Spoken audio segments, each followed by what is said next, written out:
तेरी अब फिर श्रद्धा पूरित होकर शरण तुम्हारी आए हैं। तेरा ही हम शरण करेंगे कर संकल्प उठाते हैं। आप सभी दोहराएं। तेरे चरणों में हम शीश झुकाते हैं।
आइए माँ, तेरे चरणों में हम शीश झुकाते हैं। माँ से प्रार्थना की जा गई इस गीत में एक बच्चा और माँ के बीच जो होता है, इस गीत में वदनी माता जी की प्रतिभाव प्रकट किए। आइए इस सायंकालीन सत्र में हम सभी एकाग्रचित्त हो जाएं, जैसा कि हमने आपसे निवेदन किया था। कमर सीधी, दोनों हाथ गोदी में रखें। गायत्री महामंत्र हमारे साथ साथ बोलने की कृपा करें।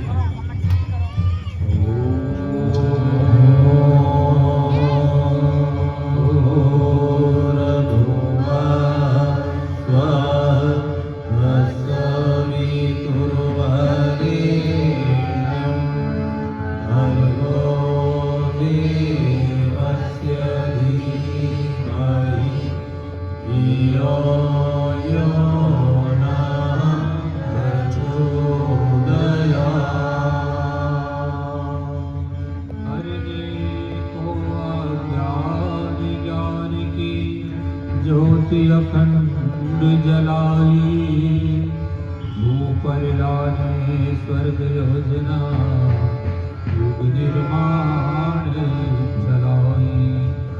ज्ञान यज्ञ के लिए समर्पित जिनका जीवन सारा, उन गुरुवर श्री राम चरण में विनम्र प्रणाम।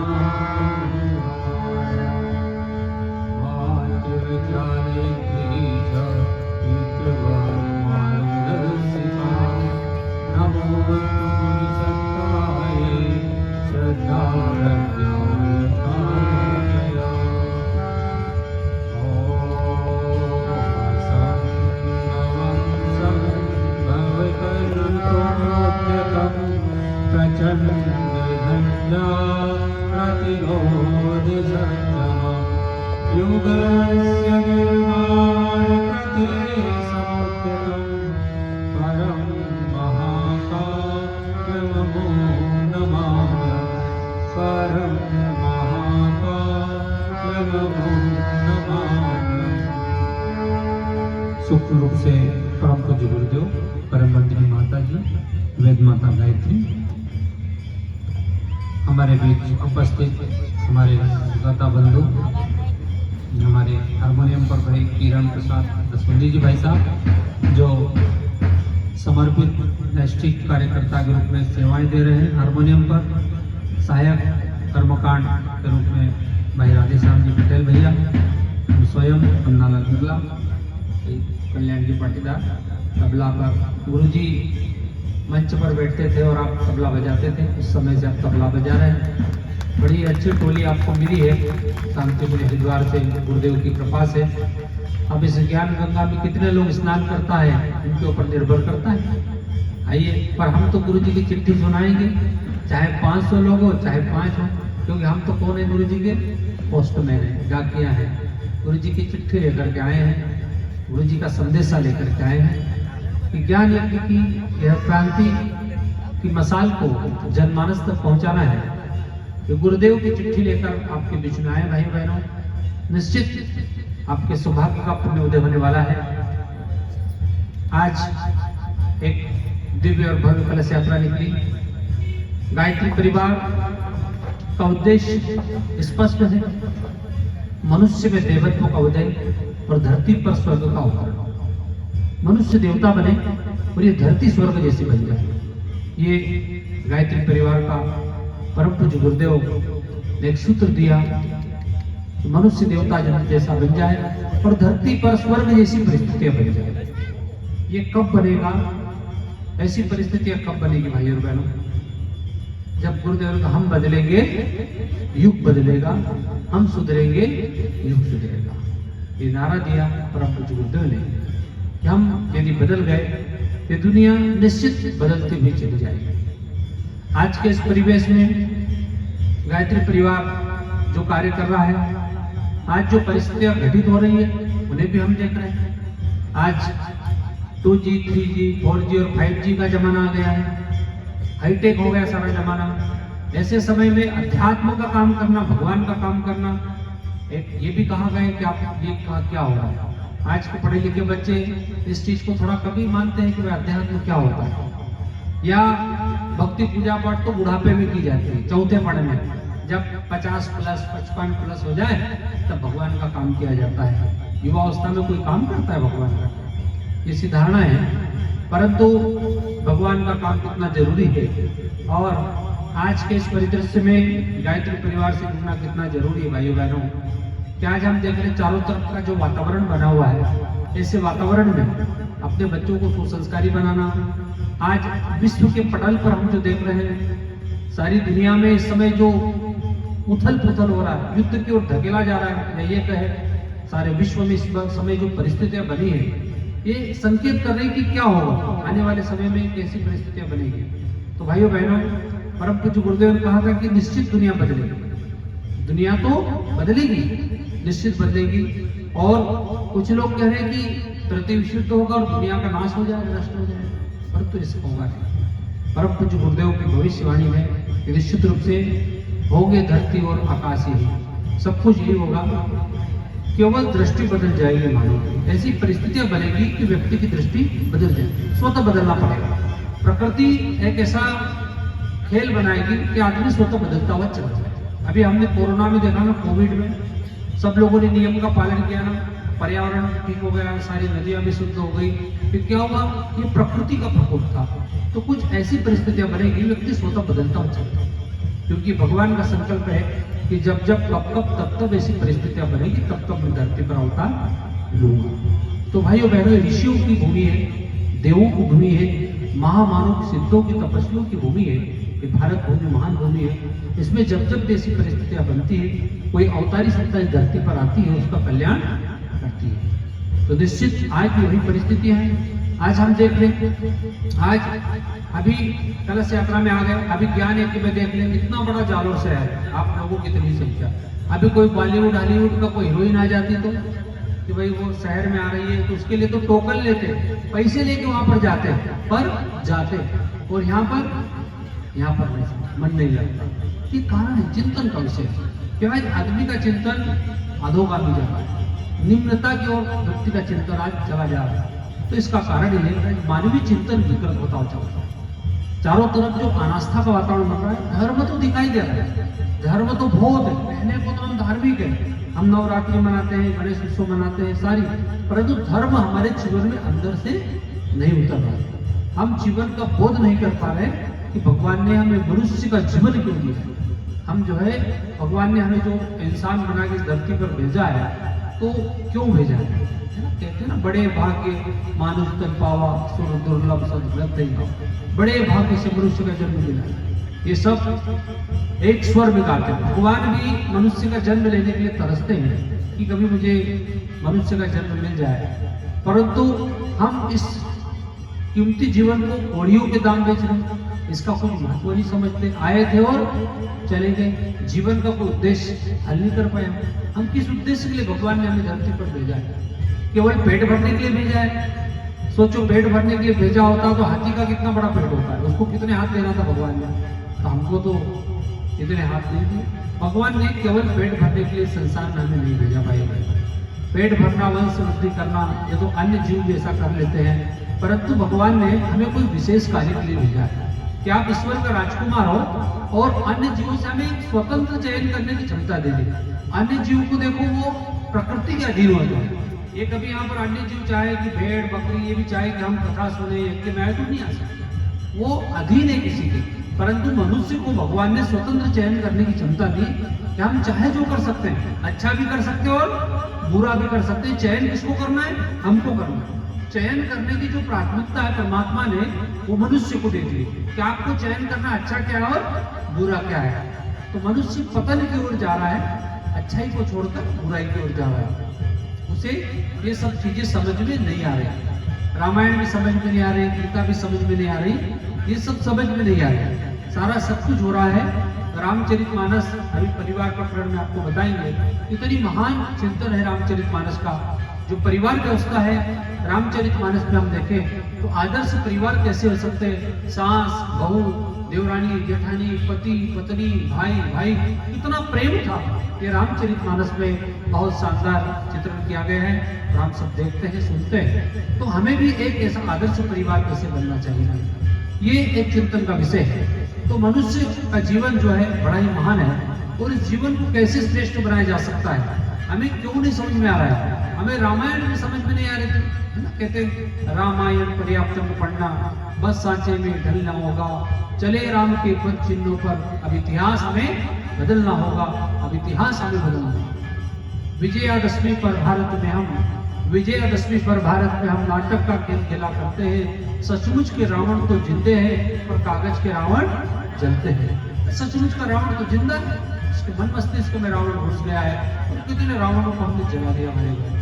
तो ये चिंतन का विषय है कि हमें क्या करना, हमारे अंदर के उस छिपे हुए दानों को मिटाना पड़ेगा।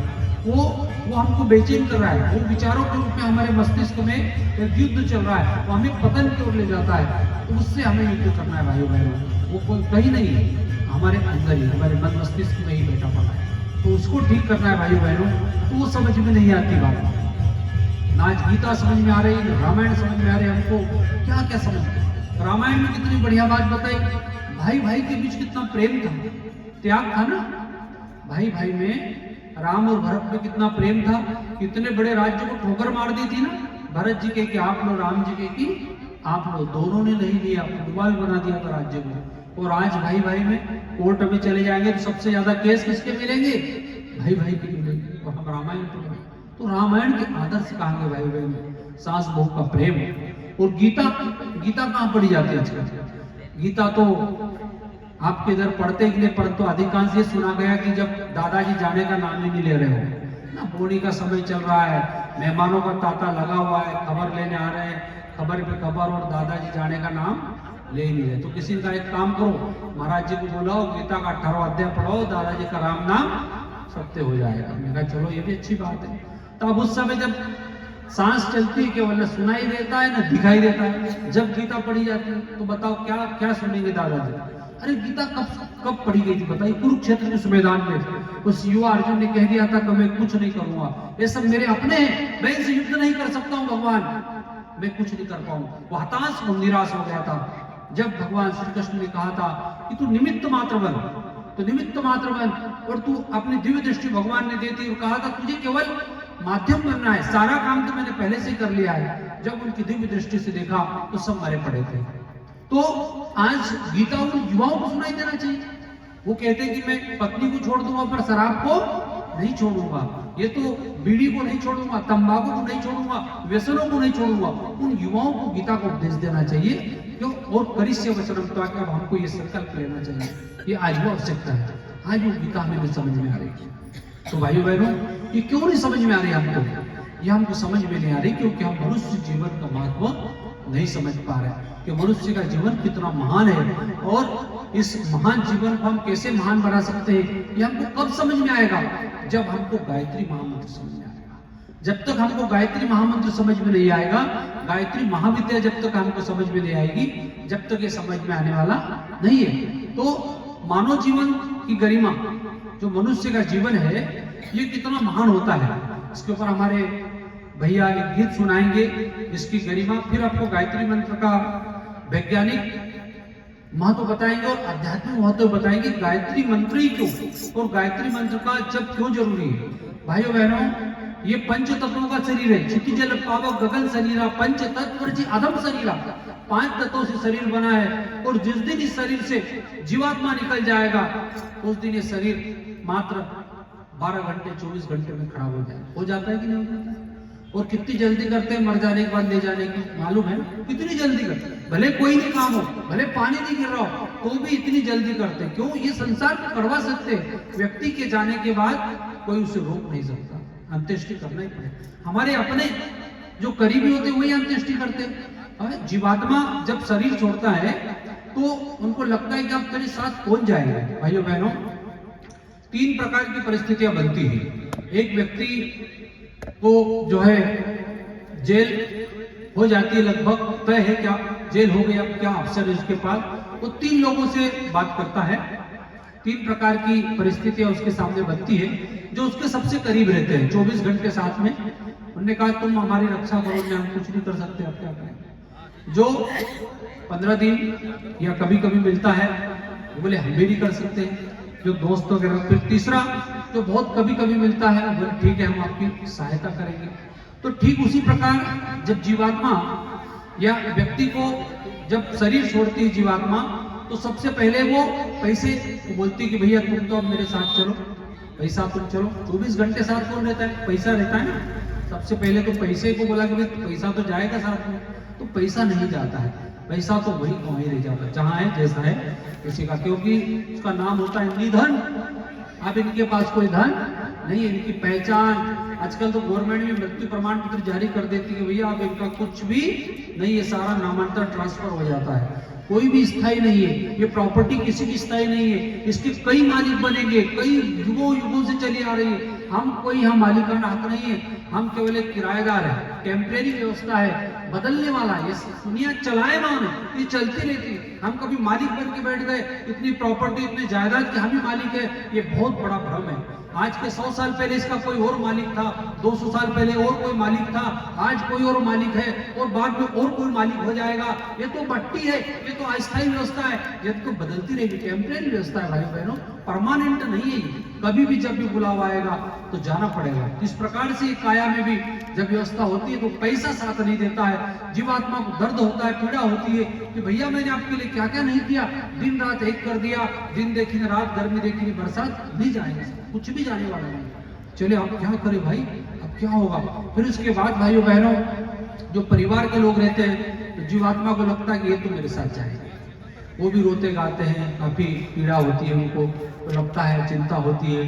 परंतु घर के बाहर जब जाते हैं परिवार के लोग, अपना ही जो बेटा होता है अपने आप से मुखाग्नि देता है, वो मुखाग्नि दे देता है वो, और कहते भैया अब तुम्हारा हमारा कोई लेना देना नहीं है। माता है बहने मटकी फोड़ देती है, मटकी ले जाते ना, कहते हैं कि भैया ये अब हमारा तुम्हारा कोई रिश्ता नहीं, और होता भी यही है कि भैया ठीक है हमारे बंधनों से आप मुक्त हुए, मटकी फोड़ दी मतलब आप हमारे बंधनों से आप मुक्त हो गए, आप कहीं पुनर्जन्म आपका दूसरी जगह होगा, अब हमारा तुम्हारा कोई लेना देना नहीं है भाइयों बहनों। फिर जीवात्मा के तब सारे दृश्य चलते हैं, क्या क्या होगा भाइयों बहनों। एक वीडियो चलता है चित्रगुप्त भगवान परम पूज्य गुरुदेव ने लिखा है, मरने के बाद हमारा क्या होता है, उसमें एक चित्रण चलता है, पूरा लाइव चलता है हमारा जीवन का, हमें एक चित्रण चलता है, हमने क्या क्या किया, अच्छे और बुरे कर्मों का एक चित्रण चलता है। जब बुरे कर्म आते हैं तो कहते हैं बिच्छू के काटने का दर्द होता है, वही पीड़ा है गरुड़ पुराण में जो आती है, हमारे कर्मों की परिणति होती है। जब अच्छे कर्म आते हैं तो बहुत अच्छा लगता है। तो भाइयों बहनों, जीवात्मा कराती बचाओ, मेरी कोई रक्षा करो, मेरे साथ कोई जाने वाला है क्या। भाइयों बहनों, एक लाइट आता है, प्रकाश आता है, डरो मत, घबराओ मत, हम तुम्हारे साथ हैं। अरे आप कौन है शमशान इसमें, इस जगह अंधेरी रात, मेरे अपने सब चले गए, मेरा अपना कोई नहीं है, आप कौन है। आवाज आती है उस प्रकाश में से, हम वही आपके पुण्य है। जब कभी आप गायत्री महायज्ञ में गए थे ना, आप कलश यात्रा में गए थे ना, आपने पुण्य किया था ना, हम वही आपके पुण्य है, चलो आपको गौतरनी पार करवा देंगे। देखिए साहब, कभी कभी 15 दिन 1 महीने में हमने भगवान का काम किया, वही हमारे साथ चलेगा। इसलिए भाइयों बहनों, जाना तो केवल बस अपने कर्म है। इसलिए गुरुदेव कहते हैं कि मरने की भी तैयारी करते चलो। काहे की तैयारी करते चले, मरने की तैयारी। पता नहीं क्या भरोसा है जिंदगानी का, एक तो बुलबुला है पानी का, कब कहां क्या हो जाए भैया, इसकी कोई गारंटी नहीं है। इसलिए हम कहीं भी जाते हैं तो शादी की अपन तैयारी करते हैं ना, विवाह संस्कार होता है तो 1 साल पहले तो तैयारियां शुरू कर देते ना, है ना। नींद आना शुरू हो जाती है, जिनके बेटे की शादी होती है उनकी माँ को नींद आना कम हो जाती है। बेटे की शादी में ऐसा करेंगे, इस दिन ये ड्रेस पहनेंगे, हल्दी के दिन ये पहनेंगे, फलाने दिन ये पहनेंगे, सारा सेट करते हैं मामला ना, सारी तैयारी कर देते हैं। तो हमारे ऋषि कहते हैं कि भैया इस संसार से जाने की भी तैयारी करते चलो। वो बजट भी होना चाहिए अपने पास कि जब इस संसार से जाएंगे तो क्या लेकर के जाओ। हाँ, वही साथ में वही काम में आने वाला है हमारा, ये यहाँ का कुछ भी काम में आने वाला नहीं है। इसलिए भाइयों बहनों आइए इस गीत के माध्यम से सुने। कौन देता है साथ किसी के मर जाने के बाद, और सब वापस चले आते हैं लाश जल जाने के बाद। बहनों भाइयों सभी का यह असर होने वाला है, जो इस कथा में आए हैं वो भी, जो नहीं आए वो भी। ध्यान सुनते चले।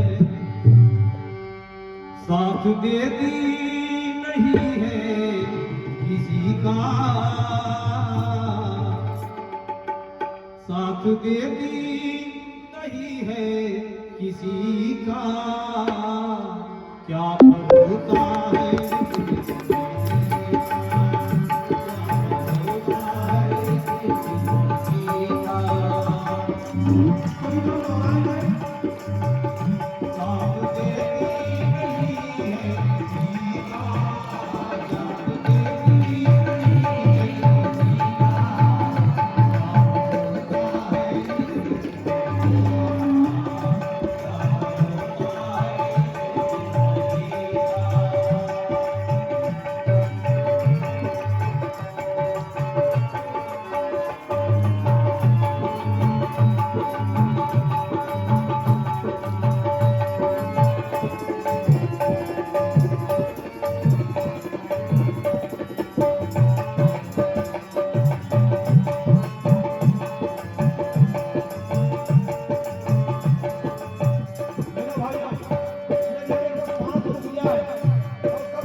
महादेव की जय। रामंदनी माता जी की जय। शांति कुंज हरिद्वार की जय। आइए जीवन देवता की साधना आराधना की बात की। अब आप ज्ञान यज्ञ, इस युग का एक महत्तम यज्ञ है। परम पूज्य गुरुदेव ने कहा कि बेटा ज्ञान यज्ञ इस युग का सबसे महत्तम यज्ञों में से एक यज्ञ है। यज्ञ वही श्रेष्ठतम कर्म, जो श्रेष्ठ कर्म होता है वही यज्ञ होता है। और इस संसार में साधनों की कमी नहीं है, व्यक्ति की साधना की कमी है। और आज आदमी अज्ञान के अंधकार में भटक कर ऐसे ऐसे कृत्य कर लेता है, खुद ही उस जाल में फंसता हुआ चला जा रहा है। दुर्बुद्धि के कारण व्यक्ति ऐसे ऐसे निर्णय कर लेता है, जीवन भर पैसा पैसा, और पैसा इसलिए कमाता है कि किसी दिन मैं पैसे से शांति प्राप्त कर लूंगा। पर दुर्भाग्य कि आदमी ये सोच भी नहीं पाता कि इस पैसे का भोग मैं कब करूंगा जो कमा रहा हूं। और बस ऐसी दौड़ भाग की जिंदगी, पैसा पैसा करते आदमी की सांसें कब खत्म हो जाती पता भी नहीं चलता, और आदमी ऊपर चला जाता है, वही धराशायी हो जाता है। इसलिए भाइयों बहनों, पैसा भी कमाए, पैसा साधन बनाए साध्य नहीं बनने दे, है ना। पेट को पाप के लिए बाध्य नहीं बनने दे। तो पैसा कमाना बुरी बात नहीं है भाइयों बहनों, पैसा कमाएं, पर हम भगवान का काम भी करते हुए चले जाएं। ये जीवन बड़ा महत्वपूर्ण है, इसमें श्रेष्ठ कर्म करना चाहिए। अब आप सब लोग यहाँ पर बैठे हैं, हमारी बहनें जो आवासीय रूप से यहाँ पे रह रही है, अब हम सुनाते जा रहे हैं, आप सुनते जा रहे हैं, सुनना भी जरूरी है। नहीं तो आप ऐसी बात हो जाएगी, एक जगह क्या है, कवि सम्मेलन हो रहा था। अब कवि सम्मेलन हो रहा था तो कवि तो ऐसे ही होते हैं भाई, कविता पे कविता पढ़ते रहते हो। तो सारे लोग चले गए, खड़े होकर एक के बाद एक। अब कवि तो कवि होते हैं, वो तो भाई कविताएं पढ़ाते रहे। बस आप जैसे ऐसे 5, 10, 20 लोग बैठे थे। वो कवि उनसे पूछते कि भैया बताओ, दीदियों बताओ, आप कौन सी कविता सुनोगे, आप कब तक सुनोगे, वैसे मैं और सुनाता रहूं। तो उन्हें हाथ जोड़ ले बोले, महाराज हम तो टेंट वाले, माइक वाले, व्यवस्था वाले, मैनेजमेंट वाले लोग हैं, तो रात भर कविताएं कहोगे तो हम तो बैठेंगे, हमारी मजबूरी है। तो ऐसा हो जाए कि भाई अब हम तो यहीं के लोग हैं, तो ऐसा कोई मजबूरी में नहीं बैठे। अपन ऋषि चिंतन दे रहे थे, ये जो शांति कुंज हरिद्वार से जो विषय वस्तु तैयार होकर आई थी, और निश्चित रूप से ज्ञान यज्ञ है। और इस महायज्ञ का उद्देश्य यही है कि ज्ञान यज्ञ जनमानस तक पहुंचे और पीड़ित मानवता की सेवा हो, व्यक्ति को ज्ञान का प्रकाश मिले और सच्चे मार्ग पर चले। इसीलिए इतने हम यज्ञ कर रहे हैं। यज्ञ के पीछे प्रयोजन होता है, हमारे जितने भी आयोजन होते हैं उनके पीछे कोई प्रयोजन सिद्ध होता है। हम केवल आहुति देना हमारा उद्देश्य नहीं है भाई बहन। ज्ञान यज्ञ के लाल मसाल को जनमानस तक पहुंचाने के लिए ऐसा अभियान को फैलाया जा रहा है। तो आइए आपसे प्रार्थना है कि जो गायत्री मंत्र है, ये बात इसलिए हमें समझ में नहीं आ रही कि हमें गायत्री मंत्र समझ में नहीं आ रहा। जिस दिन हमें गायत्री मंत्र समझ में आ जाएगा उस दिन सारी बातें समझ में आ जाएगी। हमको लोग कहते हैं कि गायत्री परिवार वाले भैया गायत्री की बात बताएंगे, गायत्री मंत्र ही क्यों, गायत्री मंत्र ही क्यों, गायत्री का वैज्ञानिक रहस्य है। ये सारे वैज्ञानिक कह रहे भाइयों बहनों, एम्स के वैज्ञानिक, एम्स के एक बहुत बड़े डॉक्टर और आईआईटी के वैज्ञानिक, इन्होंने गायत्री मंत्र पर रिसर्च किया। सन 1998 से लगभग वो रिसर्च कर रहे हैं, और उन्होंने रिसर्च करके पाया कि गायत्री मंत्र का जप करने से हमारे ऐसी तरंगें निकलती है मस्तिष्क के अग्रभाग पर, सकारात्मक चिंतन आता है और सोचने समझने का तरीका जागता है, हमें शांति प्राप्त होती है और बहुत अच्छा लगता है। ये इसका वैज्ञानिक स्वरूप है। उन्होंने 1 सप्ताह तक कुछ लोगों पर, 30 से 35 साल के लोगों पर, अलग अलग लोगों पर लगभग 5 से 6 सप्ताह तक रिसर्च किया, अनुसंधान किया। कुछ लोगों को बोला कि आप गायत्री मंत्र का जप करना, और उनको उनकी कस्टडी में रखा, उन पर रिसर्च चलता रहा। और एक ग्रुप को बोला कि आप ना जप करें, आप अपने हिसाब से अपना जीवन जिए। तो पहले जांचें कराई उनकी, सबसे पहले एक बार टेस्ट करा लिए, एमआरआई वगैरह कराई, उस पर टेस्ट हुआ। एमआरआई से मस्तिष्क की क्षमताओं की जांच होती है। तो 2 ग्रुप की पहले एमआरआई कराई, और एक ग्रुप को बोला कि आप 5 से 6 सप्ताह तक नियमित गायत्री उपासना करें, गायत्री मंत्र का जप करते रहें, लगभग 108 बार, इससे अधिक करें। और एक ग्रुप को बोला कि आपको कुछ नहीं करना है, आप समोसे कचौरी खाओ, घूमो फिरो बाजार में, आपको नीचे आपके ऊपर हम एमआरआई आपकी भी करेंगे। तो लगभग 5 से 6 सप्ताह तक इस ग्रुप ने भी जप किया और इन्होंने नहीं किया। एक उदाहरण बता रहा हूँ आपको, आप सब करते हैं। तो जब बाद में एमआरआई करी 5-6 सप्ताह के बाद, तो जो लोग गायत्री मंत्र की उपासना कर रहे थे उनमें जबरदस्त परिवर्तन है। उनका एमआरआई जो टेस्ट हुआ बड़ा ही शानदार निकला, जो पहले किया गया उसकी तुलना में काफी सकारात्मक विचारधारा उनकी बढ़ी। तो भाइयों बहनों, ये गायत्री मंत्र का वैज्ञानिक स्वरूप। आज विज्ञान भी गायत्री मंत्र को बता रहा है कि ये जो गायत्री मंत्र है, इसका जो गायत्री मंत्र ऋग्वेद के तीसरे मंडल के 62वें सूक्त में मौजूद 10वां श्लोक है। गायत्री मंत्र ये हजारों वर्ष पुराना जो है वैदिक मंत्र है, जिसकी रचना त्रेता युग में ऋषि विश्वामित्र ने की थी। इस मंत्र के ध्यान करते हुए ये प्रार्थना की गई, ईश्वर प्रकाश दे और हमारी बुद्धि को अच्छे मार्गों पर ले जाए। इसके ऋषि विश्वामित्र हुए गायत्री मंत्र के। तो भाइयों बहनों, ये बड़ा ही प्राचीन मंत्र है और ऋषियों का मंत्र है, वेदोक्त मंत्र है, परंतु कालांतर में हमारा देश कई वर्षों तक गुलाम रहा और इस गुलामी के कारण हम हमारे प्राचीन संस्कृति को भूलते हुए चले जा रहे हैं। हमारा प्राचीन इतिहास था, है ना, भारती देवी जो थी, विद्योतमा थी, ये जो जितनी भी महान नारी विदुषियां हुई है, गार्गी हुई, अपाला हुई, ये सब गायत्री मंत्र का जप करती थी। इसके बिना वेद नहीं पढ़ सकती थी। परंतु जब मध्यकाल आया, एक ऐसा अंधेरा आया जिसमें नारी को पीछे धकेला गया, नारी को जंजीरों में बांधा गया और ये पर्दा प्रथा वगैरह वगैरह ये सब कुछ इसी परिस्थितियां बनी थी। तो वो और ये कह गया कि आप बहनें नहीं गायत्री मंत्र का जप कर सकते, आप फला फला नहीं कर सकते। तो भाइयों बहनों, इस पर रिसर्च करके पाया गया कि गायत्री मंत्र का जप सभी कर सकते भाई बहन। तो गायत्री मंत्र का जप करने से क्या फायदे होते हैं, ये आपसे हमने वैज्ञानिक स्वरूप भी बताया। आध्यात्मिक स्वरूप में खुद परम पूज्य गुरुदेव हमारे जीवन उदाहरण है। ये जो गायत्री मंत्र के ऋषि विश्वामित्र हैं भाइयों बहनों, वो एक राजा थे, विश्वरथ राजा थे, और वो जंगल में अपनी सेना के साथ जाते हैं और जब जाते हैं तो एक ऐसी जगह उलझ जाते हैं, ऐसी परिस्थिति बन जाती है, उनको ऋषि वशिष्ठ जी के आश्रम में ठहरना रहता है और वो कहते कि आप हमें भोजन करा दीजिए। तो वशिष्ठ ऋषि ने कहा आप कोई नहीं, हम आपकी सेना को भी भोजन करा सकते हैं। तो कहा ये कैसे करा सकते हो? उन्होंने कहा हमारे पास कामधेनु गाय है और उस गौ माता के आशीर्वाद से हम आपकी सेना को आपको भी भोजन करा देंगे। कहा ठीक है। तो वास्तव में 1 घंटे के अंदर माँ गौ माता की कृपा से कामधेनु जो गायत्री मंत्र से ऋषि वशिष्ठ जी को प्राप्त हुई थी और उन्होंने सारी सेना को स्वयं विश्वरथ राजा को भोजन करा दिया। बड़ा आश्चर्य हुआ।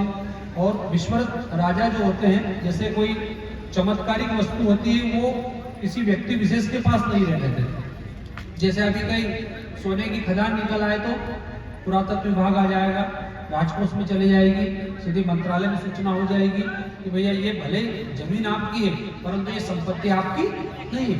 तो उन्होंने कहा कि हे वशिष्ठ जी, ये इतनी चमत्कारिक गाय तो हमारे वहां पर राजधानी में रहना चाहिए, यहाँ नहीं रहेगी। तो ऋषि वशिष्ठ कहते कि ये तो गायत्री मंत्र के जप से मुझे प्राप्त हुई है, आप इसे नहीं ले जा सकते। उन्होंने कहा नहीं, हम जो है बलपूर्वक ले जाएंगे।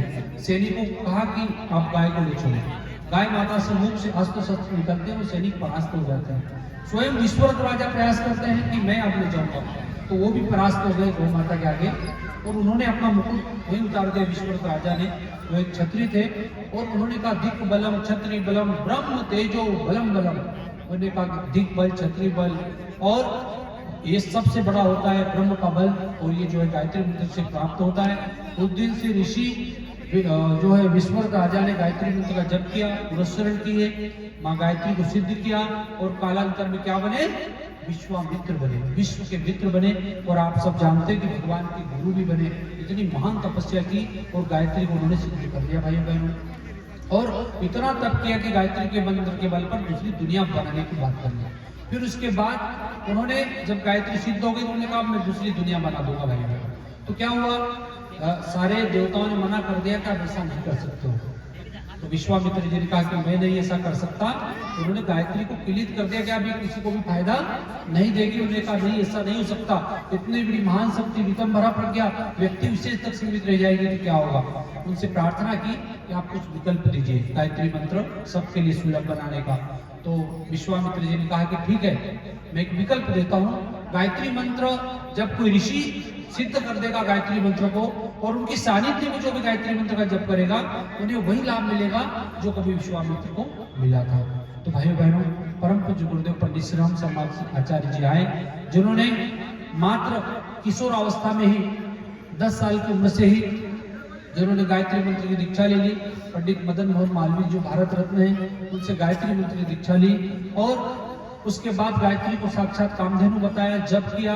मात्र 10 साल की उम्र में बालक श्री राम अवलखेड़ा में जन्मे परम पूज्य गुरुदेव बाल्यावस्था से ही गायत्री का जप करने लग गए थे और मात्र 15 साल की उम्र थी जब दादा गुरुदेव हिमालय से जो एक निरंजन शरीरधारी ऋषि दिखते हैं, दादा गुरुदेव है परम पूज्य गुरुदेव के गुरुदेव जो हिमालय से आते हैं और पूजा कुटी में बसंत पर्व का 1926 का वो समय था, बसंत पर्व था और उस कोठरी में आते हैं, दीपक में से एक प्रकाश आता है, बेटा बालक श्री राम तुम जानो अपने आप को हम आपके जन्म जन्मांतर के गुरु हैं। पहले जब थे हम पिछले 3 जन्मों की झलक झांकी बताई और कहा कि जब तुम कबीरदास थे जब भी हम तुम्हारे गुरु थे, जब तुम समर्थ रामदास थे जब भी हम तुम्हारे गुरु थे और तुम जब रामकृष्ण परमहंस थे जब भी हम तुम्हारे गुरु थे और अब भी हम तुम्हारे गुरु हैं। इस युग में व्यक्ति अज्ञान के अंधकार में भटक रहा है, तुम्हें गायत्री महाविद्या को जनमानस तक पहुंचाना है। बालक श्री राम तुम्हें इसके लिए क्या करना पड़ेगा, पुरस्चरण करना पड़ेगा।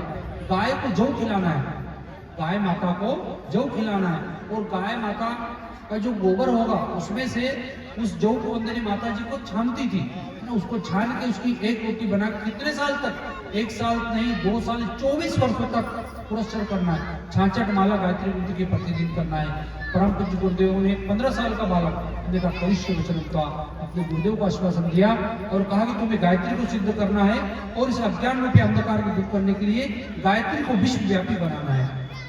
भाइयों बहनों, परम पूज्य गुरुदेव ने इस बाल्यावस्था में बताइए 15 साल के बालक की क्या उम्र होती है। हम तो नवरात्रि का एक उपवास कर लेते हैं तो दशहरे के दिन भजे पूरी खाते हैं, ये सब मुंह कड़वा हो गया, मुंह का टेस्ट बिगड़ गया, अब अच्छा खाएंगे। परंतु तो हमारे ऋषि परम पूज्य गुरुदेव ने 24 वर्षों तक अपने आप को तपाया, मोटा खाया, मोटा पहना और गायत्री को सिद्ध कर लिया भाई बहनों। और ऐसा सिद्ध किया परम पूज्य गुरुदेव ने कि साक्षात माँ गायत्री परम पूज्य गुरुदेव से बातचीत करते थे और सारे विश्व की समस्याओं के समाधान के लिए माँ गायत्री ने परम पूज्य गुरुदेव को मार्गदर्शन दिया। और आज गायत्री मंत्र के जप से हम आप सब छोटे छोटे लोग भी महान से महान बनते चले जा रहे हैं। आज ये विराट गायत्री परिवार जिसका नाम दिया गायत्री परिवार, ये गायत्री महामंत्र का ही प्रभाव है भाई बहनों, क्योंकि सद्बुद्धि का मंत्र है। आज कितने यहाँ गए, हम कौन किसको जानता है, हमारे भाई गुजरात से आए, यहाँ से वहां चले गए, सबसे यही पूछा बोले भाई साहब हमें इतना मिला, गुरुदेव की कृपा है, सब कुछ गुरुदेव की कृपा है, गायत्री मंत्र का प्रभाव। क्यों? क्योंकि गायत्री मंत्र का जप करने से सद्बुद्धि आती है। क्या होता है, गायत्री परिवार वाले क्यों आगे बढ़ते हैं, इनकी प्रोग्रेस क्यों होती है, क्योंकि वो गायत्री मंत्र का जप करते हैं, उनका मैनेजमेंट बढ़ जाता है। ऐसा नहीं कि गायत्री माता उनके यहाँ काम करने आती है, गुरुजी काम करते हैं, उनकी जो मैनेजमेंट क्षमता होती है गायत्री मंत्र के जप से बढ़ जाती है और जो भी काम करते हैं बहुत अच्छा करते हैं, क्योंकि गायत्री मंत्र के जप से क्या आती है, सद्बुद्धि। और सद्बुद्धि और दुर्बुद्धि से क्या होता है बताइए।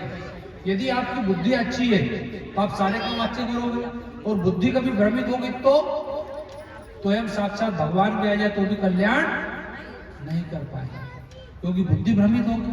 आपने देखा ना दुर्योधन और अर्जुन, दुर्योधन पहले से जाके बैठ गए थे, युद्ध होना था महाभारत का, अब दुर्योधन भगवान कृष्ण के सिर तरफ बैठ गए, पहले से आके बैठ गए। अर्जुन आगे भगवान के चरण दबाने लगे, जब भगवान की नजर पड़ी सबसे पहले अर्जुन किधर आया, इधर से दुर्योधन कहते भगवान पहले मैं आया, मुझे देना पड़ेगा पहले। अर्जुन ने कहा भगवान पहले इसको दे दो। उन्होंने कहा बोलो दुर्योधन क्या मांगते हो। उन्होंने कहा भगवान श्री कृष्ण ने 2 विकल्प दिए, उन्होंने कहा एक तरफ मेरी चक्रंगिनी सेना है और एक तरफ मैं निहत्था रहूंगा। तो दुर्योधन कहते कि भगवान उस बड़े युद्ध में क्या मैं भजन कीर्तन करवाऊंगा तुम्हारे से, क्या कहूंगा, तुम नहीं चाहिए, मुझे तुम्हारी सेना चाहिए। और अर्जुन कहा भगवान मैं तो आपके चरणों का अनुरागी हूँ, मुझे तो आप चाहिए केशव, मुझे आपकी सेना नहीं चाहिए। तो आप जानते हो भाइयों बहनों भगवान श्री कृष्ण किनके तरफ थे और विजय किनकी हुई थी। तो ये सद्बुद्धि और दुर्बुद्धि की बात है। और एक बार की बात है, भगवान शंकर माँ पार्वती आकाश मार्ग से जा रहे थे और एक बूढ़े बुढ़िया उनके बच्चे के लिए भीख मांग रहे थे। अब माताएं बड़ी दयालु होती, माँ पार्वती बोलती है कि भगवान देखो ये बूढ़े बुढ़िया बड़े परेशान हैं, इनके बच्चे के लिए भीख मांग रहे हैं, हमें कुछ इन्हें वरदान देते थे। भगवान अपनी दिव्य दृष्टि से बोलते कि देवी ये लोग लायक नहीं है, अपन वरदान भी दे देंगे इनका फायदा होने वाला नहीं है, और अब माताएं कभी बोल दे तो फिर तो बात मानना पड़ेगा। भगवान ने कहा चलो ठीक है चलते आपकी बात रखते हैं। तो आए, सबसे पहले वो बुढ़िया माता जो थी परेशान थी, उन्हें मार होने लगी, तो हम साक्षात भगवान आ गए, अब मांगो। तब बुढ़िया माता जो थी 75-80 साल की उम्र, अब स्वयं भगवान महाकाल आ जाए, शिव जी आ जाए, ने कहा मांगो भर मांगो, हम आपको कुछ देने जा रहे हैं। तो क्या मांगे, मैंने कहा भगवान ये घुटने अलग दुखते बुढ़ापे में, बड़ी परेशानी हो गई, चलते बनता नहीं है, तो तुम तो मुझे जो है 16 साल की कुंवारी कन्या बना दो। भगवान ने कहा तथास्तु। अब वो दादाजी का दिमाग खराब इधर, क्या मैं बुढ़ा या 16 साल की लड़की, आप कैसा ग्रस्त गाड़ी चलेगी, एक तरफ ट्रैक्टर का पहिया एक तरफ स्कूटर का पहिया, एक ग्रस्त की गाड़ी का तो एक्सीडेंट हो जाएगा। तो दादाजी का दिमाग खराब। भगवान शिव जी बोले दादा आप भी मांगो, एक वरदान आपको भी देने जा रहा है। तो क्या हुआ, मैंने कहा भगवान मुझे कुछ नहीं चाहिए, ये जो लड़की बनी ना इसको सुवर्णी बना दो। भगवान ने कहा तथास्तु। सुवर्णी पहचानते ना, सुअर आता है ना, अब वो बन गई। अब ये क्या तमाशा, उनका बच्चा तमाशा देख रहा था कि भगवान ये सब क्या हो रहा है, मेरी ये माँ जो है पहले लड़की बन गई अब ये बन गई। तो भगवान शंकर जी बोलते हैं बेटा हम 3 वरदान देने आए थे, एक आपको भी देंगे, बोलो आपको क्या चाहिए बच्चे। मैंने कहा भगवान मुझे कुछ नहीं चाहिए, मेरी माँ पहले जैसी थी वैसी की वैसी हो जाए। भगवान ने कहा था। अब 2.5 कोस चले और रहे वही के, कुछ पाया स्वयं भगवान भी आ गए तो उनका कल्याण नहीं कर पाए। परंतु एक सती सावित्री सत्यवान की पत्नी, जो सती सावित्री थी, गायत्री महामंत्र का जप करती थी, प्रखर तेजस्वी नारी थी और महामंत्र जितने जगमाई को गायत्री समनाई, संततिहीन सुसंतति पावे, सुख संपत्ति तो मोद मनावे, भूत पिशाच से भय कावे, यम के दूत निकट नहीं आवे, यम के दूत निकट नहीं आए। अब सती सावित्री का विवाह संस्कार हुआ तो उनकी कुंडली में ऐसा योग था कि 1 वर्ष बाद पति की मृत्यु होना तय था। लकड़हारे से विवाह किया था, नारद जी ने टोका भी था कि आपके 1 साल बाद आपके पति की मृत्यु हो जाएगी, ये अल्पायु है, इनसे विवाह ना करो। उन्होंने कहा नहीं, मैंने वर्ण कर लिया है, मैं विवाह करूंगी। तो भाइयों बहनों ऐसा ही हुआ।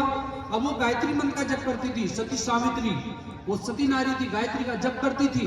और क्या हुआ, यमराज स्वयं प्राण लेने के लिए आ गए। सती सावित्री के पति सत्यवान जो है मृत्यु के लिए यमराज लेने आ गए, उनकी मृत्यु को हरण कर लिया और कहा कि अब मैं जो है आज इनकी मृत्यु तय थी, 1 साल पूरा हो गया, अब जो है इनको हमें ले जाना है भाइयों बहनों। तो वो सती सावित्री यमराज के पीछे पीछे दौड़ी चली जा रही है। क्या बोल रही है, आइए सुनिए। हाँ भैया दे दो, पहले दे दो, जिनको जिनको देना है, तो मन नहीं लगेगा ना, ठीक है, मन बड़ा चंचल होता है। अब पीछे वाली बहनें भी देख रही होंगी मुझे मिलेगी कि नहीं मिलेगी, क्या होगा, मानवीय मन होता है।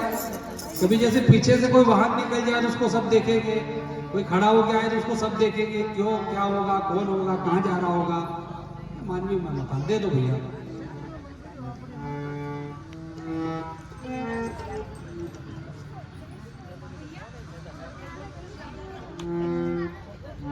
आइए, हाँ आगे सती सावित्री क्या कहती है यमराज को, सुने।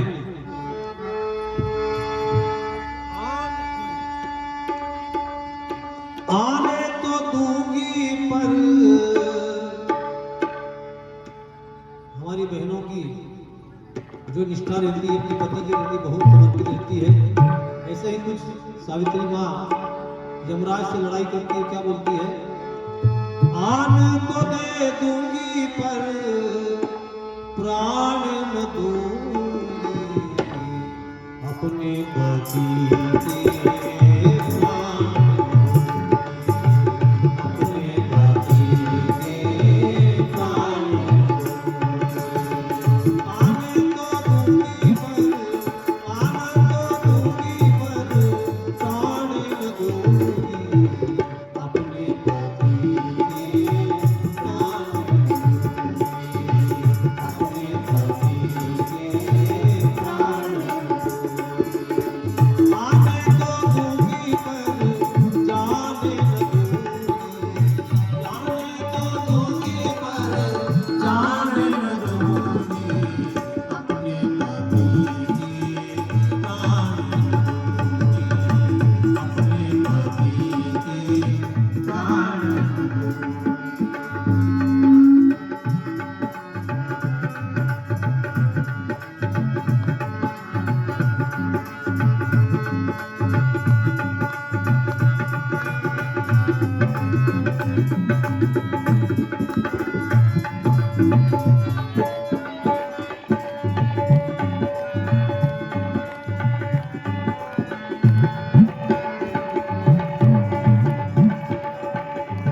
प्राण नहीं दूंगी। यमराज के पीछे पीछे चली जाती है सती सावित्री, इतना बल था उसके अंदर, इतना सतीत्व था, और यमराज के पीछे पीछे चली जाती है। हमने कहा खबरदार, मेरे पति के प्राणों को लेके गए तो मैं भी वहीं रहूंगी तुम्हारे साथ यमलोक में। हमने कहा नहीं देवी, आपका निमंत्रण नहीं है, आपको हम नहीं ले जा सकते। हमने कहा नहीं, जहां मेरे पति है मैं भी वहीं रहूंगी। मैंने कहा देवी तेरे हाथ जोड़ते हैं, तू पति के प्राणों के अलावा जो चाहिए तेरे को वो मांग ले, पर पति के प्राण तो हम लेके जाएंगे, विधि का विधान है, और तुझे पति के प्राणों को छोड़ना पड़ेगा, चाहे कुछ भी मांग लो प्राणों को छोड़ के। उन्होंने कहा मंजूर। गायत्री मंत्र का जप करती थी और उन्होंने क्या मांगा, उन्होंने कहा ठीक है, मेरे पति के प्राणों को छोड़कर देना चाहते हो ना, तो मेरे बेटे को ऐसा वर दो कि मेरे बेटे को उसके दादा दादी चांदी के झिल्ले पर सोने की चम्मच से खीर चाटते हुए मैं उस दृश्य को देखना चाहती हूँ। तथास्तु यमराज ने कहा। खबरदार, वरदान देने से पहले सोचा नहीं आपने, मेरे यहाँ बेटा नहीं है, बेटा कहां से आओगा, सती नारी हूं, पति के प्राण दो। खबरदार, वरदान दिया आपने, पति के प्राण भी दो, नंबर 1 वरदान। फिर उसके बाद मेरे सास ससुर अंधे हैं, वो खीर कैसे खिलाएंगे, आंखें ठीक करो। दूसरा वरदान, हम गरीब है, घर से चांदी का झूला कैसे आएगा, सोने की चम्मच कैसे आएगी, धन धान्य समृद्ध करो। ने कहा तथास्तु। एक एक वरदान में 3-3 वरदान मांगने वाली कोई देवी थी तो सती सावित्री थी। भाई ये गायत्री मंत्र का प्रभाव है। प्रखर तेजस्विनी नारी जो गायत्री महामंत्र का जप करते हैं उनकी बुद्धि प्रखर होती है, और वो अपने बिजनेस में जो भी काम रहता है उसको बहुत अच्छे तरीके से करते हैं, उसमें सफल होते हैं। ये गायत्री महामंत्र का प्रभाव होता है। गायत्री मंत्र बड़ा शक्तिशाली मंत्र है। अमेरिका की यूनिवर्सिटी जो है, एक साइंटिस्ट डॉक्टर हार्वर्ड ने उस पर रिसर्च किया, उसमें पाया, दुनिया भर के मंत्रों को इकट्ठा किया, एक फिजियोलॉजी लाइब्रेरी में जांच की, जिसमें पाया कि गायत्री मंत्र में प्रति सेकंड 1,10,000 बेहोश निकलते हैं, जिससे क्या होता है वो मस्तिष्क के अग्रभाग को एक विशेष रूप से प्रभावित करते हैं, और उससे हमारी बुद्धि क्षमता बढ़ती है, और हमारा जो हाइपरटेंशन होता है वो भी कम होता है। ये गायत्री मंत्र का अमेरिका का रिसर्च आपको बता रहे हैं। तो भाइयों बहनों, आज दुनिया का सबसे बड़ा शक्तिशाली मंत्र गायत्री मंत्र है। आज दुनिया को यदि राहत मिलेगी, शांति मिलेगी, तो गायत्री मंत्र के जप में मिलेगी। इसलिए भाइयों बहनों, नियमित रूप से गायत्री उपासना करें, और अपने बच्चों को भी गायत्री मंत्र, कल्प वृक्ष है, कामधेनु है, ब्रह्मास्त्र गायत्री मंत्र। परम पूज्य गुरुदेव ने कहा, जब सारे अस्त्र फेल हो जाए तो कौन सा अस्त्र छोड़ते हैं, ब्रह्मास्त्र। गायत्री मंत्र ब्रह्मास्त्र का। गुरुदेव ने अपने बेटे बेटियों का, बेटा जीवन में जब भी कष्ट आए, कठिनाई आए, पीड़ा आए, दुख आए, घबराना नहीं बेटा, ये कष्ट है, ये प्रारब्ध है, सबको भोगना पड़ता है, भगवान को भी भोगना पड़ा, तुम भी भोगोगे बेटा। तुम गायत्री साधक हो, जब भी जीवन में मरणोत्तक पीड़ा हो तो या तो उन खराब कर्मों को, उस प्रारब्ध को भोग कर नष्ट कर दो कि ठीक है, ये तो मेरे ही द्वारा पिछले किसी जन्म में किए हुए कर्म है जो इस जन्म में मेरे पास आ गए, आ जाओ, तुम्हारा स्वागत है, क्योंकि तुम्हें जन्म मैंने किसी जन्म में दिया, मेरे ही द्वारा कुछ प्रत्य हुआ होगा, तो एक तो बेटा उसे भोग लो, ईश्वर की व्यवस्था मान के। दूसरा, उसको काटने का तरीका ऋषि ने बताया, गायत्री मंत्र का जप करो बेटा। गायत्री मंत्र आपके प्रारब्ध को हल्का कर देगा। बहुत बड़ी तकलीफ आने वाली होगी तो फांसी का फंदा एक साधारण सा जो है रस्सी बन के निकल जाएगा, और आपको पता भी नहीं चलेगा। तो भाइयों बहनों, ये गायत्री मंत्र का जप है जो कि हमारे प्रारब्ध को भी काट देता है। हम आप सबके जन्म जन्मांतरों के प्रारब्ध है, किसके जन्म में क्या, किसकी कुंडली दिखाते तो सबके अलग अलग बताती है, ये क्या हम आप जब के सबके अलग अलग फाइले बने भगवान के यहाँ, और सबके कर्म अलग अलग होते हैं, तो उनको काटने का एक ही तरीका है गायत्री मंत्र का जप। इसलिए भाइयों बहनों, हमने जो है नियमित रूप से प्रातः काल ब्रह्म मुहूर्त में गायत्री मंत्र का जप करना चाहिए। इस घोर कलयुग में भी जो गायत्री मंत्र का जप करेगा, निश्चित रूप से उसको सतयुग जैसी अनुभूतियां होगी, और इस कलयुग में रहते हुए भी वो वैसा ही रहेगा जैसे कीचड़ में कमल रहता है। गायत्री मंत्र का जप करने वाला व्यक्ति इस संसार की व्यवस्थाओं से, संसार की चकाचौंध से प्रभावित होने वाला नहीं रहेगा, क्योंकि वो गायत्री मंत्र का प्रभाव रहता है। इसलिए नियमित रूप से परम पूज्य गुरुदेव ने कहा, बेटा मैंने महंगे मूल्य पर तप किया, मोटा खाया मोटा पहना, और आप सबको मैंने सहज सलभ रूप से लौटा दिया, वो गायत्री मंत्र है। इसके लिए मुझे बहुत तप करना पड़ा और मैंने मेरे बेटे बेटियों को ये गायत्री मंत्र दिया है, तुम इसका जप करो। मैंने इसके लिए बहुत सस्ता सौदा किया, आप लोगों से महंगे मूल्य पर अर्जन किया गायत्री मंत्र को और आपको सस्ते मूल्य पर दे दिया। हम गुरु जी के सानिध्य में नियमित गायत्री उपासना करते हैं भाइयों बहनों। गुरु जी की आवाज में गायत्री मंत्र बोलेंगे तो गुरु जी ने माँ गायत्री को सिद्ध कर लिया था। तो 24 बार गुरु जी के साथ गायत्री मंत्र बोलेंगे तो 24,000 मंत्र का अनुष्ठान का फायदा मिलता है हमें। इसलिए अगर कम समय हो तो हम गुरु जी की आवाज में भी गायत्री मंत्र बोल सकते हैं। इस प्रकार से भाइयों बहनों ये गायत्री मंत्र बहुत शक्तिशाली मंत्र है। आप जब गायत्री मंत्र का आप जप कर लोगे ना, आपको रामायण भी समझ में आ जाएगी, गीता भी समझ में आ जाएगी और सब कुछ समझ में आता हुआ चला जाएगा। हम ये नहीं कहते कि आप दूसरे भगवानों को नहीं मानो, उन्हें भी मानो, राम को मानो, कृष्ण को मानो, पर केवल 15 मिनट गायत्री मंत्र का जप कर लो, इससे हमको सद्बुद्धि आ जाएगी। फिर रामायण पढ़ेंगे तो रामायण भी समझ में आ जाएगी, गीता पढ़ेंगे तो गीता भी समझ में आ जाएगी। क्यों? क्योंकि ये मन रूपी बर्तन गंदा हो गया है। इसको साफ करने काम कौन करता है?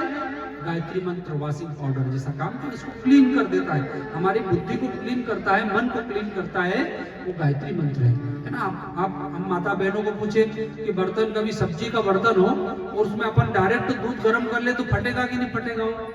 उसको अच्छा साफ कर लेंगे पतीली को बढ़िया से, है ना, पाउडर से, जिससे भी आप साफ करती हो, और उसके बाद धो के उसमें दूध गर्म करेंगे तो फटेगा क्या? वो नहीं फटेगा ना। ठीक उसी प्रकार हमारे मन मस्तिष्क में जन्म जन्मांतरों के से प्रारब्ध है, इस युग का प्रभाव है कि हम जो भी जप करते हैं हमको समझ में नहीं आता। तो गुरु जी ने कहा बस 15 मिनट आप गायत्री मंत्र का जप कर लो, फिर आपको सब कुछ समझ में आता हुआ चला जाएगा। इसलिए अपने बच्चों को भी गायत्री उपासना करवाएं, नवरात्रि का अनुष्ठान करें। गुरुदेव ने गायत्री महाविज्ञान में गायत्री मंत्र के बारे में बहुत कुछ लिखा है कि जब कोई ऐसा प्रारब्ध, बड़ा खतरनाक प्रारब्ध आ जाए कि आप तो कुआं और खाई की स्थिति बनती हुई है, उस समय भी हमको डरना घबराना नहीं। हम गायत्री परिवार के लोग हैं, गुरुदेव की शिष्यत्व को हम धारण किए हुए लोग हैं, हम परम पूज्य गुरुदेव के अंग अवयव हैं। ऐसी स्थिति में 9 दिन का एक लघु अनुष्ठान कर लेना चाहिए। 9 दिन का लघु अनुष्ठान करें, गुरुदेव से प्रार्थना करें, गुरुदेव हमारा उद्देश्य महान है, कोई स्वार्थ नहीं दूर दूर तक। हे भगवान महाकाल, हम आपका काम करना चाहते हैं, इसमें रोड़ा आ रहा है, इस हमारे मार्ग में एक बाधा बन के खड़ी हुई है, इस विषिका को हम क्या करें, आप भी कुछ कीजिए। तो भाई बहनों, उस 9 दिन के लघु अनुष्ठान को जब हम करते हैं तो बहुत कुछ हमारी समस्या का समाधान हो जाता है। इस प्रकार से गायत्री मंत्र का बहुत ही प्रभाव है और भी बहुत कुछ गायत्री मंत्र के बारे पर लिखा हुआ है। परम पूज्य गुरुदेव के कई ऐसे दृष्टांत हैं कि स्वयं माँ गायत्री जो है परम पूज्य गुरुदेव से बातें करती थी। गुरुदेव को युग निर्माण का जो आगामी दृश्य है वो सब बता के गई। परंतु आप सबसे यही प्रार्थना है कि आज के इस युग संदेश, ऋषि संदेश में कि गायत्री महाविद्या जनमानस तक पहुंचाएं, अपने बच्चों को, परिवार को, सबको गायत्री मंत्र की दीक्षा दिलाएं और संस्कार भी होंगे। अब आपसे निवेदन है कि ये जो सुबह भीड़ हुई थी, जो लोग आए थे, हम उन लोगों तक भी गुरु जी का संदेश पहुंचाना चाहते हैं। तो जो सायंकालीन सत्र है, ये बड़े महत्वपूर्ण सत्र है हमारे, ये शांतिकुंज का शेड्यूल बना हुआ है। यज्ञ तो सब करेंगे, परंतु जो सायंकालीन प्रवचन का क्रम है, संदेश का क्रम है, उसमें सारे लोग आए, क्योंकि कल का जो संदेश है वो बड़ा महत्वपूर्ण है। कल का जो परिवार खंड है वो पावन प्रज्ञा पुराण का परिवार प्रकरण है, जिसमें सास बहू है ना, सास के बारे में कहते हैं ना, सासू धापू है ना, सासू है ना भाई, बहू है। तो आजकल सास बहू की बड़ी जबरदस्त कि हम तो ये कहते हैं कि लड़के लड़की कुंडली मत मिलाओ, सास और बहू की कुंडली मिला दो भाई। इनकी कुंडली मिल गई तो यहाँ से वहां तक कोई तकलीफ नहीं है। हम तो ये कहते हैं आजकल लोगों को कि पहले सास और बहू की कुंडली मिला लो, उनकी तो बाद में मिलाना है, क्योंकि 5G वाले इनकी तो पटेगी है ना, परंतु सास बहू की पटेगी नहीं, पहले इसकी कुंडली मिलाओ। तो भाइयों बहनों, ऋषियों की सूत्र कल देंगे परिवार प्रकरण में, पति पत्नी में प्रेम कैसे स्थापित हो सकता है, सास बहू, देवरानी, जेठानी, ननद, सबके अलग अलग क्या रोल होते हैं और रोल कैसे बिगाड़ दे इस कलयुग में, वो तुलनात्मक अध्ययन कल कराया जाएगा आपको। तो आपसे निवेदन है कि कल सारे लोग आए, ज्यादा से ज्यादा इस नगर के हमारे भाइयों बहनों की उपस्थिति हो, क्योंकि कल तो आपका बहुत बड़ा फायदा होने वाला है। सास बहू का झगड़ा मिटाने वाला ताबीज मिलने वाला है आपको, पति पत्नी का झगड़ा मिटाने वाला ताबीज मिलने वाला है, देवरानी जेठानी का झगड़ा मिटाने वाला ताबीज मिलने वाला है। हरिद्वार से हमारे भाई लोग सब आए हैं, इसलिए आपसे निवेदन है कि कल के सायंकालीन सत्र में ज्यादा से ज्यादा उपस्थित हो, ताकि युग ऋषि का संदेश सूत्र रूप में, ताबीज का मतलब सूत्र रूप में आप सब तक पहुंचाया जाएगा। और हम विश्वास दिलाते हैं कि ऋषि की इन बातों की यदि आप सुनेंगे तो आपके घर में कभी कलह होने वाला नहीं है, आपके बच्चे आपकी सेवा करेंगे, आपको बुढ़ापे में वृद्धाश्रम जाने की जरूरत नहीं पड़ेगी। आज जो हो रहा है ना, पढ़े लिखे बच्चे बड़े बड़े महंगे महंगे पैकेज में जा रहे हैं, पर जब अंत्येष्टि की बात आती हो तो ऑनलाइन अंत्येष्टि कर देते हैं। तो ऐसी स्थितियां नहीं बने, इसलिए अपने बच्चों को शिक्षा के साथ साथ संस्कार भी दें और हमारी भारतीय संस्कृति की महानतम परंपराओं से जोड़े। इसके निमित्त कल का पूरा खंड परिवार प्रकरण है। आज परिवार बड़े टूटते चले जा रहे हैं, परिवार खंड खंड में टूटते हुए चले जा रहे हैं। हम जगह जगह जाते हैं, गाँव गाँव जाते हैं और शहरों में जाते हैं, ऐसे रोते हैं बूढ़े माता पिता, बड़ी पीड़ा होती है कि हमने क्या किया, हमने जीवन भर इनके लिए किया, जब हमारे लिए कुछ करने का समय आया था उन्होंने हमको छोड़ दिया। तो भाइयों बहनों, बुढ़ापे में बेबस और लाचार न होना पड़े। जो धन दौलत हमने कमाई, जिसके लिए रात दिन एक कर दी है और क्या क्या नहीं किया हमने, आज वही धन दौलत हमसे छीन ली गई और हमको अलग कर दिया गया है। इसलिए भाई बहनों, बच्चों को शिक्षा के साथ साथ संस्कार दो। भारी बस्ते उनके पीठ पर रख दिए अंग्रेजी किताबों के, उसके साथ साथ विद्या यदि नहीं दी, संस्कार नहीं दी, तो ज्ञान बढ़ते चला जाएगा। महंगे महंगे पैकेज, ये जो शिक्षा है, एक केवल हम इसके लिए एक मशीन बना देंगे पैसे छापने वाली, ये पैसे जरूर छाप लेंगे, पर एक अच्छा डॉक्टर, अच्छे इंसान नहीं बन पाएंगे। इसके लिए आपको संस्कार देना पड़ेगा। आइए भाइयों बहनों, कल का विषय बड़ा महत्वपूर्ण है। कल सुबह 8 बजे से गायत्री महायज्ञ होगा, 24 कुंडी गायत्री महायज्ञ। क्योंकि 24 कुंडी है तो 24 कुंड में कम से कम 24 जोड़े तो आना ही चाहिए। तो हमारी जो बहनें आई है यहाँ पर संविधान कर रही है, आपसे निवेदन है कि अभी आप भोजन करने के बाद थोड़ा नगर में भ्रमण करें और यहाँ के कार्यकर्ताओं से संपर्क करें, उनकी लिस्ट बनाएं, सूची बनाएं। क्योंकि हम लोग भी मेहनत कर रहे हैं, 4 दिन तक हमने भी यहाँ डेरा डाल दिया है, साथ में हरिद्वार से आप लोग ने भी डेरा डाल दिया है, तो हम क्यों ना गुरु जी का काम करें। आप कहो तो हम भी आपके साथ चल सकते हैं, क्योंकि हमको गुरु जी का काम करना है इन दिनों में, हमारा दूसरा कोई काम नहीं है।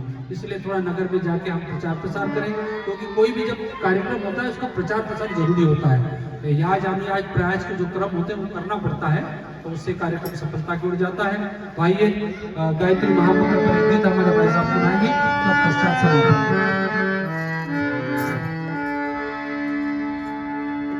दशों दिशाओं में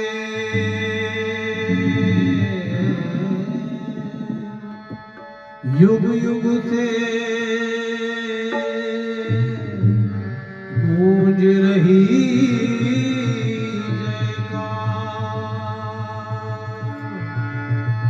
गायत्री के महामंत्र की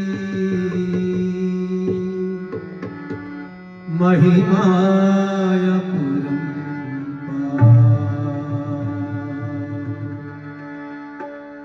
सभी को दोहराना है। गायत्री के महामंत्र से जीवन के सब पाप हरो। गायत्री के महामंत्र से जीवन के सब पाप हरो। सुंदर सुखी बनेगा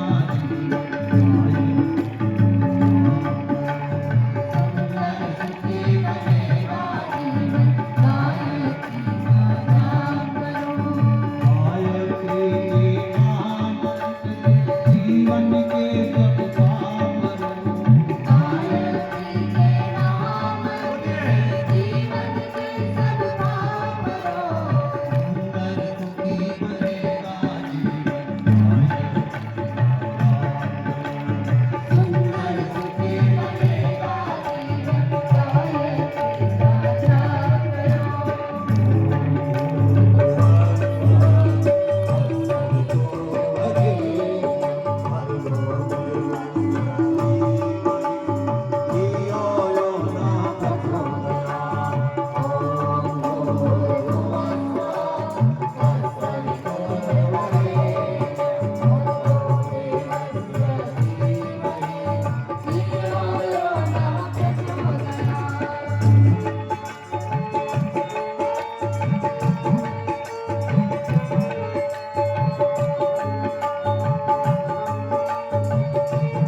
हर साधक